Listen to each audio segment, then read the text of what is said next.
Good evening everyone and welcome back to our channel. I am Twinkle Patra from IME Law College and currently a legal intern at Lexis and Company, and the topic that I am going to start is public interest lowering.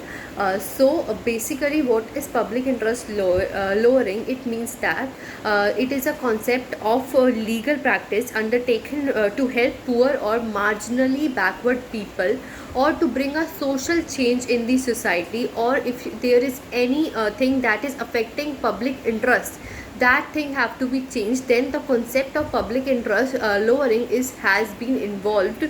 And there is a legal maxim that is pro bono publico, means for public good. It is the concept that is doing that people are doing for public's benefit, and it is not done for any profit. It is done by the will of the people. Now let's just read the legal language for public interest lowering. It means it is a process of legal empowerment whose aim is to build the capacity of people towards using law and institution to bring social changes. In through this concept of public interest lowering, people are encouraging the poor people, so that these poor people, if there any right has been violated or any wrong has been done with them, they can come forward, and obviously there are remedies that are there for them under law. Basically people are that are general people are motivating these poor sections, so that these poor section can use law and also institution to bring social changes. It means that if there is any social change, or is there anything in the society that is affecting public at large, so these people come forward and fight for them and bring social changes in the society. For this public interest lowering, you doesn't have to be an certified advocate or a lawyer. Any general public, any person from general public who is willing to bring a change, or who is willing to help the poor section, can come forward to help them with the and they can help they can take help from a lawyer. Here in this public interest lowering, the affected community plays a very major role, because the right or the wrong has been done with them. That is why they play a very effective role. And this public interest lowering bridge the restricted gap between the lawyers and the ultimate people, or the users of the law, where communities are disregarded with legal issues surrounding them. In other words, I can say that if something bad has been happened with any person that is poor or that is backward, or he or she cannot pay for the remedies, so this public interest lowering will bridge the gap between them and the lawyer, and it will come as a remedy, as a big advantage to them.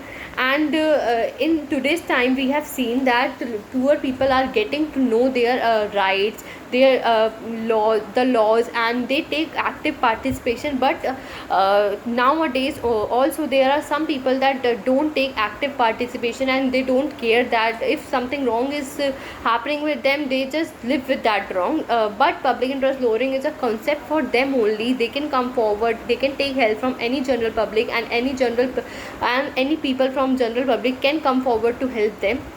And moreover, it is a duty of a lawyer to tell about the laws of this laws to the society, to the poor people, so that they can take the help of these laws. And it is the duty of a lawyer to tell that what are the things that you can achieve from this laws, or what are the remedies that you can take. I have told you this, the definition.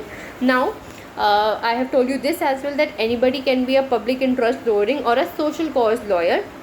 They need not to be an active lawyer, and if they want to help the socially oppressed society or any minority people, or have to bring any social change, so they can come forward. And here the judicial activism also plays a very important role. I have made a separate video on judicial activism. You can go and watch that video. And judicial activism is used to provide distributive justice, which is goal of public interest litigation. Under judicial activism, public interest litigation comes, and any public interest lawyer can come and file this public interest litigation. Or public interest litigation has another name, that is social action litigation, and through that litigation they can help the poor people. And this PIL can be filed by any individual or any person on behalf of the aggrieved party whose right has been violated. So this was the concept of public interest lawyering. If you want to help someone, it doesn't mean you have to be a certified lawyer or an advocate for that. You can help him as a public interest lawyer. And I hope you like this video. If you have any doubt, you can comment me down below, and you can write your opinion as well. And also keep liking, keep sharing, and subscribe to our channel. Thank you for watching.